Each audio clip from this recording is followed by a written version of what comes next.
And welcome back. Joining me now is Luther Cyphers from Yak Attack. Welcome. Thanks, Jason. Thanks for having me. So tell us about Yak Attack. What is it? Yak Attack's a manufacturer of accessories for fishing kayaks. We started 2009 with a few accessories. We've grown from then to more than 300 products, and we're the leading accessory manufacturer in the country. Great. And how did that get started? So a friend of mine and I started kayak fishing back in 2008. And fishing at night around boats, we were concerned about visibility. So we made a little homemade 360-degree light, 4 feet long, just a dive light glued into the end of a pipe, basically. But it trimmed it out kind of nice, made a really nice little DIY product.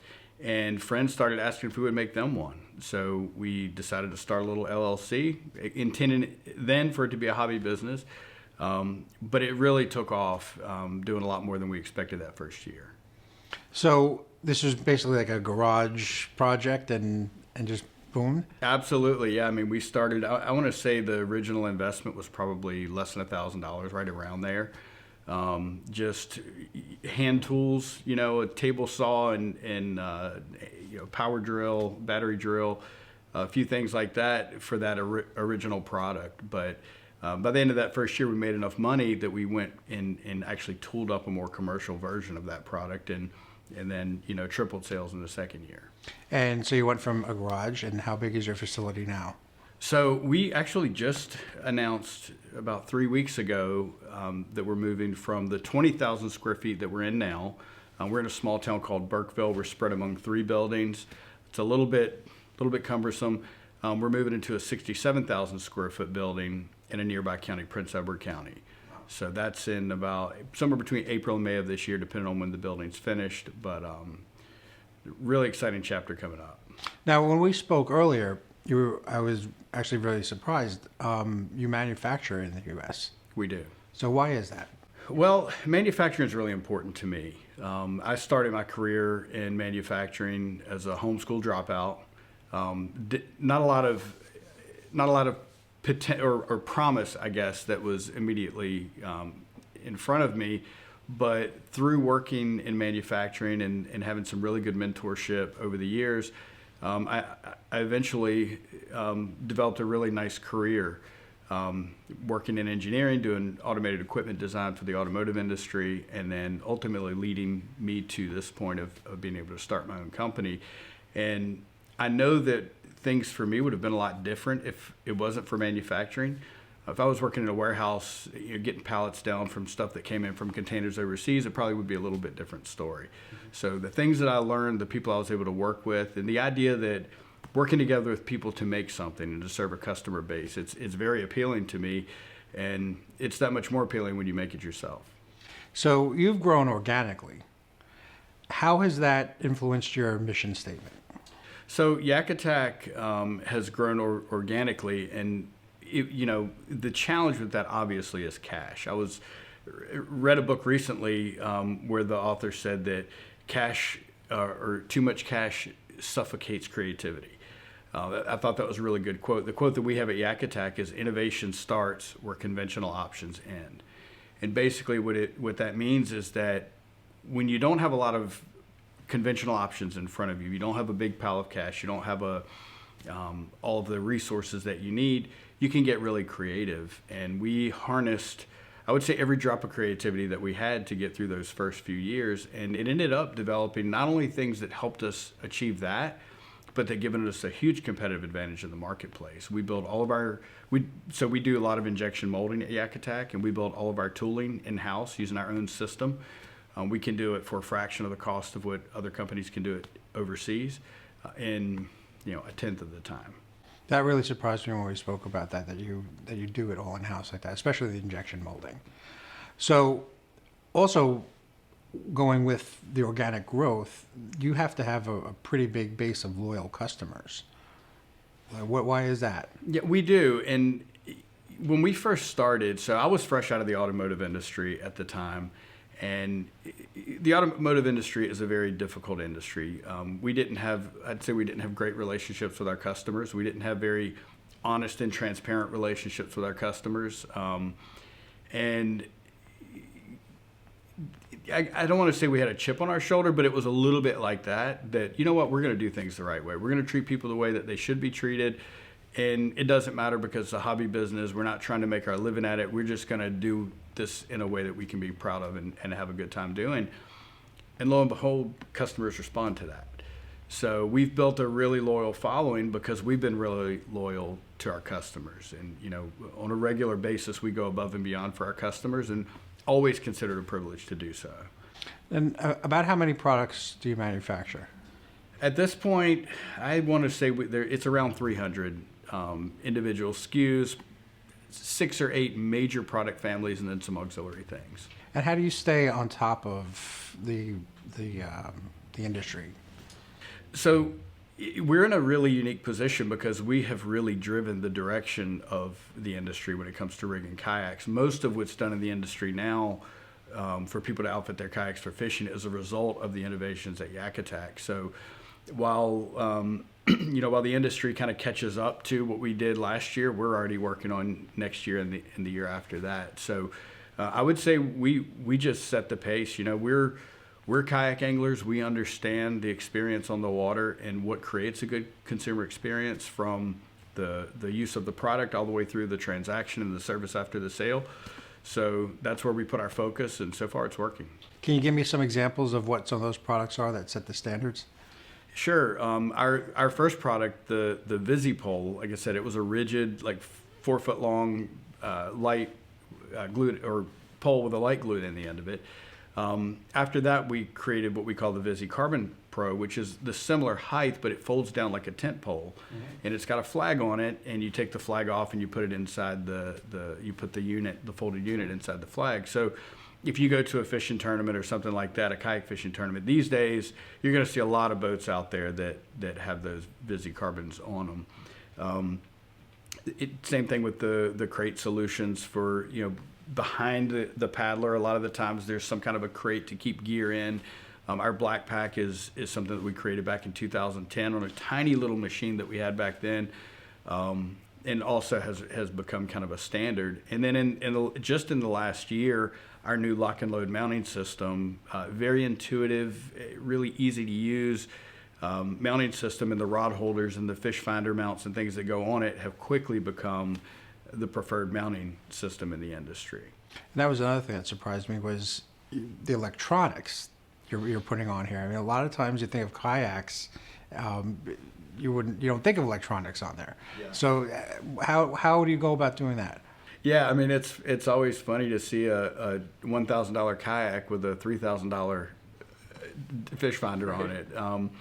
So, we look at the major ones that are used, and basically the idea of a good mounting system is that the platform works for whatever you want to put on it. So we have the track systems that go on the boat, we have the attachments that go on the tracks, and then we have these quick release bases that can attach. On the same mount, you can put a fish finder, or you can put a fishing rod holder, or you can put, any of those types. So they're all interchangeable They're all interchangeable, and this system is something that we developed over the last 2 years, and we've got a whole bunch more attachments coming for it this year. What are some of the hardships that you find with Yak Attack? I mean, growing the company organically the way we did, cash and resources were always an issue. It's just in the last, I'd say, 3 years that we really have the tools that we need to unleash all of that creativity and drive that we have. That's probably the biggest part of it. Getting the right team and the right chemistry is something that took us a number of years to get. We've got one of the most incredible teams I've ever worked with now, maybe the most incredible team I've ever worked with. Certainly so on the engineering side and the sales and customer service side. The whole company is just gelling together in the last couple of years, but it took us a while to get there. What kind of resources do you have to fight the challenges? Resources, grit, determination, pushing through it. For me personally, I learned early on that I had to be humble enough to know what I didn't know, and surrounding myself with the right people. We just hired a new director of operations named Keith Roark, one of the most talented individuals I've ever worked with, and by far the best operations guy I've ever worked with. being willing to learn from the people that I work with and listen to them, overcome my own personal shortcomings and things has been a big part of it as well. I've been willing, but finding the answers has taken some time in some cases. But it's really manifested itself well in the last couple of years. One of the things I find really interesting is just the art of, fishing and just, especially with just a basic kayak, taking something that has little to no technology and now we're adding the technology into it. So how do you leverage that? To help you grow?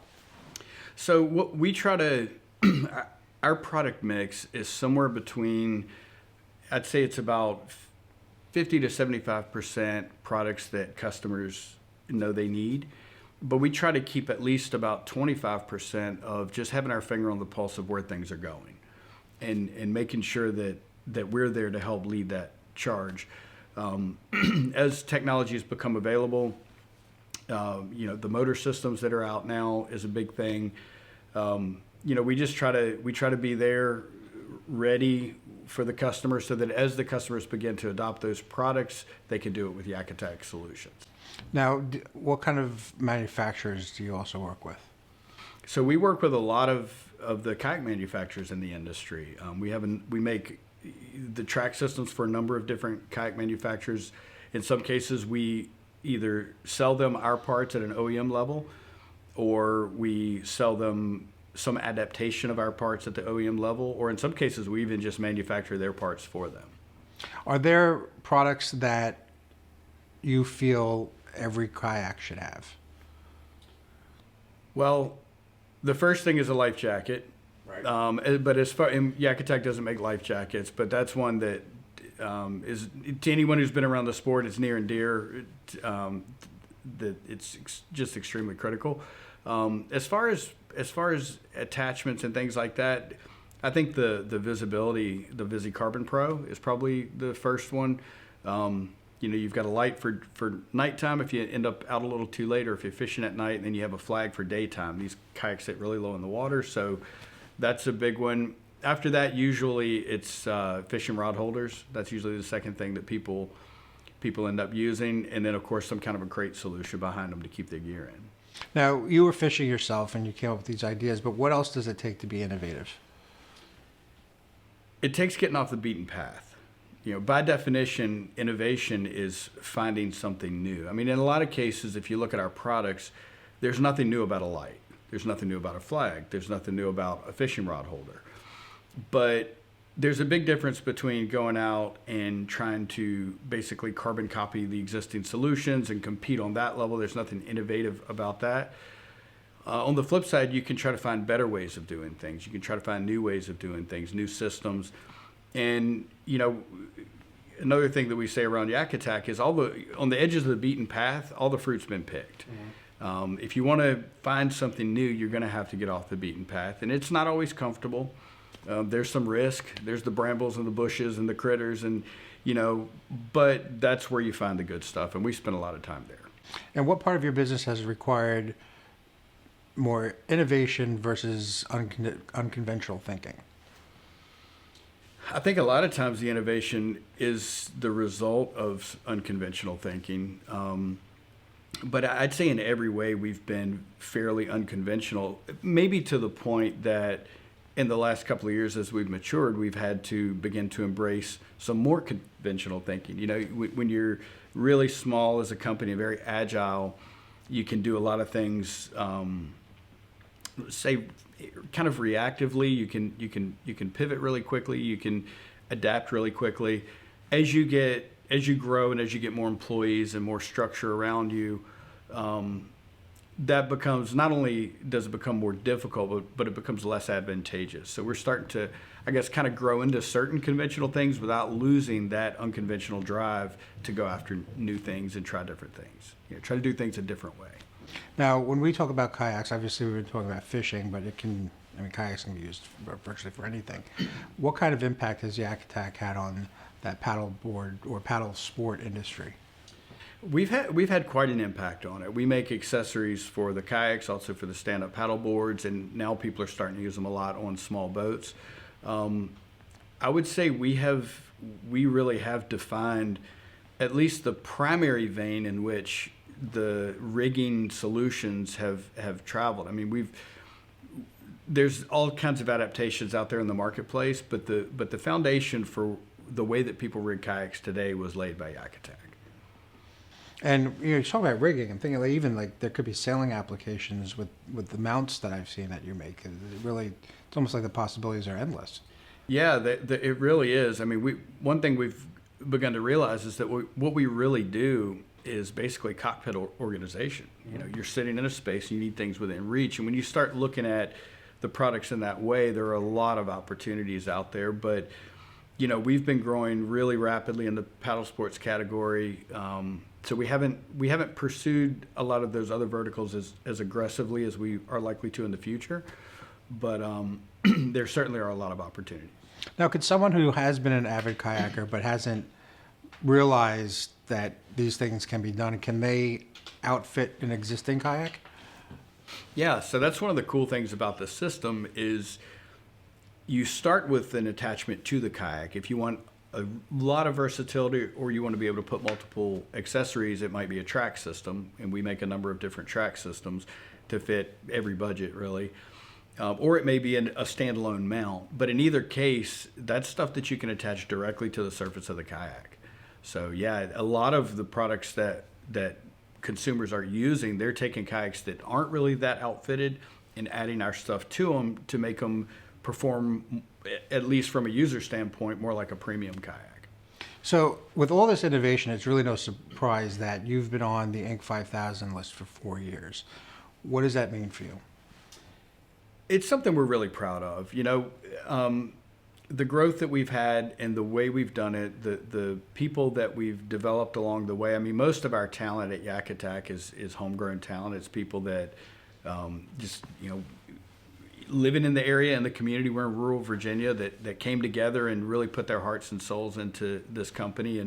And we put our hearts and souls into them, developing them as employees.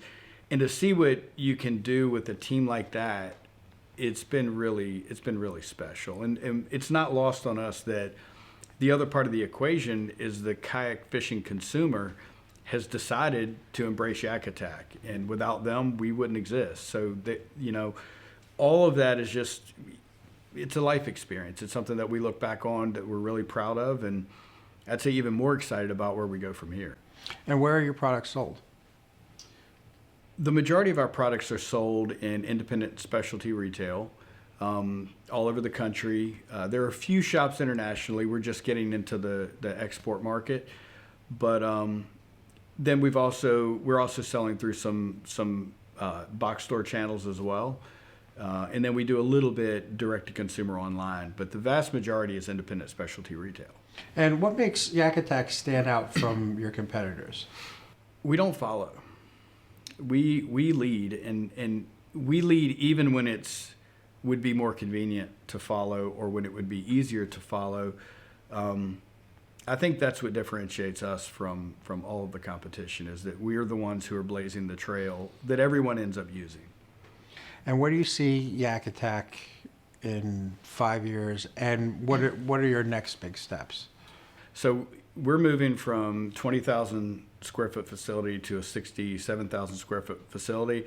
In 5 years, I see us deciding where to grow from there. I think we're going to fill that building up.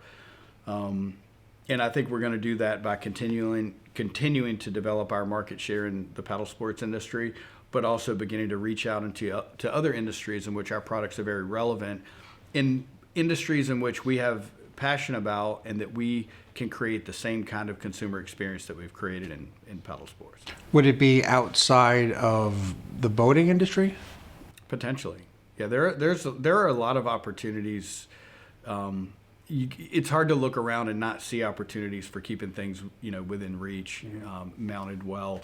And again, I think there's also a lot of competition out there, but we know how to create a consumer experience that's unique and that just appeals. A lot of people ask, well, what's the secret sauce? How do you know when a product's really good?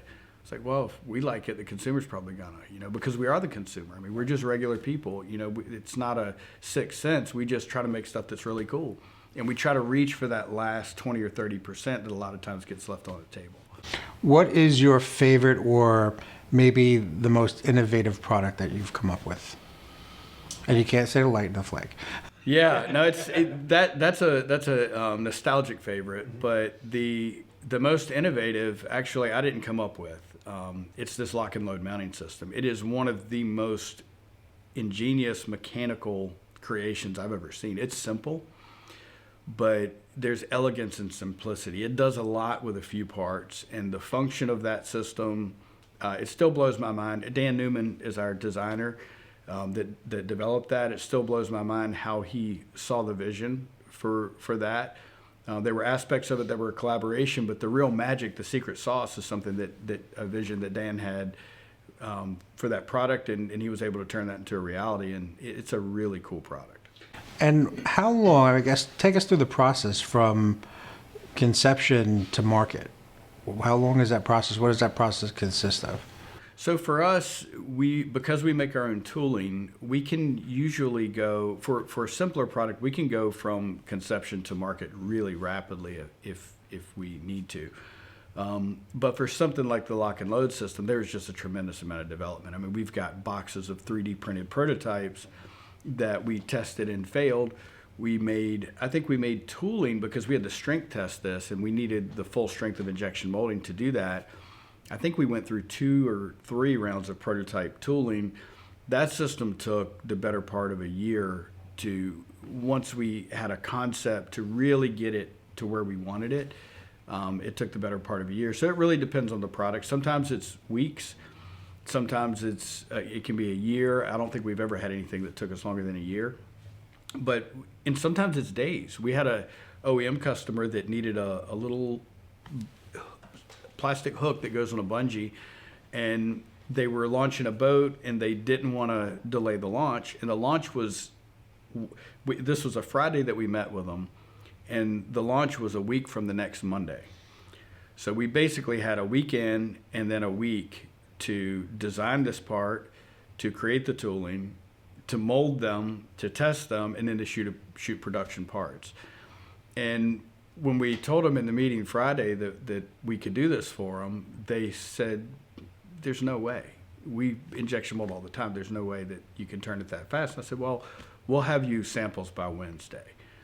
And we did. We designed the part. I think we designed the part that evening. We had 3D printed parts over the weekend. We had a mold designed by Monday, and we shot parts on Wednesday. It's just amazing because you're not just like a retail company. I mean, you're a manufacturer as well. I mean, how hard is it to retool something like that? Well, we've got a really good system for doing it, and we've got a really hard working group of people who will do what it takes to get things like that done. I would say it's easier for us than a conventional shop because of we basically took a year and developed our own system for making tooling, and also the system for molding the parts. It's not your off-the-shelf technology, so it's easier for us than it is, but that took a Herculean effort. There were some late nights, and some people really put their hearts into it to get that done. So I understand you're going to be moving in to another part of this industry. So why don't you tell us about that? So now we have another company that we founded at the end of 2016. We started manufacturing at the beginning of 2018 called Bonafide Kayaks. And basically over the last several years, customers have asked us many times to create a Yak Attack kayak. The consumers have said, "Hey, we want to see what you guys would do with a kayak." And we weren't willing to create a boat under the Yak Attack brand because we have so many customers that are boat manufacturers that use the Yak Attack brand, and we didn't feel like that would be the wisest thing to do. So after a lot of deliberation and all of the kind of everything aligning right, we started a new company, Bonafide Kayaks, and the idea was just to take the same out-of-the-box approach to go after that last 20 or 30% that really completes a great consumer experience and embody that in a kayak. And we've got 1 year under our belt. We're definitely a leader in our price tier, and some cool stuff coming next year. So it's been a fun ride. Excellent. How many kayaks do you own? How many kayaks do I own? Well, I'm a bit of a collector. At Yak Attack, we're always developing accessories, so we want to try them on different kayaks. So I would say, outside of our own boats, our fleet has probably got 30 or so boats. And I say competitor boats, but realistically, these are our friends. I mean, all the brands in the industry. This is a really cool industry. And a lot of times they're our customers and they're our friends, so we enjoy paddling their boats as well. So with the manufacturing, are there any plans to offer just that as a service? Yes, that started with making parts for the other kayak manufacturers, but now we've actually started another company called Cypher Solutions, and that's what we do. We can do design, engineering, manufacturing, injection molding, roto molding, high-speed machining. We can even do fulfillment and distribution if the company wants to. So that's pretty new for us as a formal business, but we've been doing it for years. And how can people get in touch with you? So they can find us on the web at yakattack.com. From there, they can find contact information to reach out directly to us if they'd like, or we've got a dealer locator there. They can probably find a dealer. Most places in the country, you can find a dealer within driving distance. And for Bonafide? Bonafidekayaks.com, same thing. Great. Luther, thank you so much for being with us. Thanks, Jason. I appreciate it.